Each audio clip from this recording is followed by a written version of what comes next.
نحمده ونصلي ونسلم على رسوله الكريم اما بعد فاعوذ بالله السميع العليم من الشیطان الرجیم بسم اللہ الرحمن الرحیم۔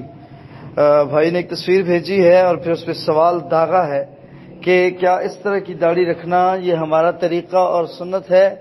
تو بھائی میں نے جو اپنی زندگی میں دیکھا ہے، میں بہت زیادہ اجتماعات میں، دروس میں، خطبات میں، پروگراموں میں شریک بھی ہوا اور مجھے مشارکت کی دعوتیں بھی ملی۔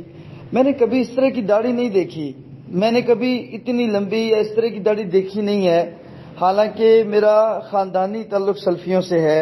میں ایک ایسی تحریک اور جماعت سے وابستہ ہوں کہ جس میں ہر شخص باریش ہوتا ہے، داڑھی والا ہوتا ہے۔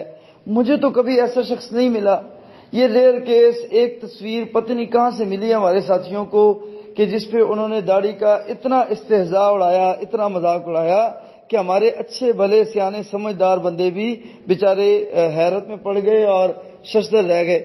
تو مہربانی کیا کریں، آپ کی زندگی میں اگر آپ نے کوئی دو سے زیادہ، ایک سے زیادہ کوئی بندہ، آپ نے بھی یہ تصویر چلتی چلاتی دیکھی ہے، اگر میں آپ سے یہ پوچھوں کہ یہ کون ہے، میں ان سے ملنا چاہتا ہوں، یہ کہاں پہ رہتے ہیں، تو آپ کو میرے کسی سوال کا جواب نہیں آئے گا، کیونکہ واقعتاً میں نے ملنے جانا ہے اس بندے کو، اگر آپ اس کو جانتے ہیں۔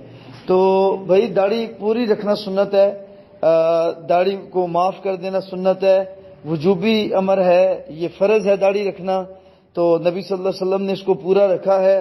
باقی جو ہمارے ساتھی کہتے ہیں کہ 18 صحابہ کرام داڑھی کو کٹواتے تھے، تو اگر میں ان سے پورے صحابہ کرام کی تعداد پوچھوں تو وہ بیچارے خود پریشان ہو جائیں گے کہ نبی صلی اللہ علیہ وسلم کے زمانے میں آخری خطبہ حجۃ الوداع جس کو ہم کہتے ہیں، آخری خطبے میں جو مشارکین تھے وہ 1.5 لاکھ کے قریب تھے، اور جب ہم داڑھی پہ جواز پیش کرتے ہیں داڑھی کاٹنے کا تو 18 صحابہ کہتے ہیں۔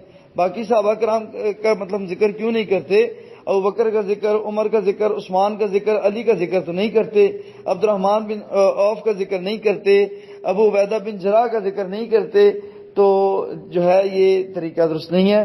داڑھی کٹانا یا داڑھی کترانا یا داڑھی منڈوانا یہ شرعاً درست نہیں ہے۔ اگر کوئی بندہ کرتا ہے اس کا ذاتی عمل ہے، وہ جانے، اس کا رب جانے، باہر کے اب داڑھی کٹانا درست نہیں ہے۔ بارک اللہ فیکم۔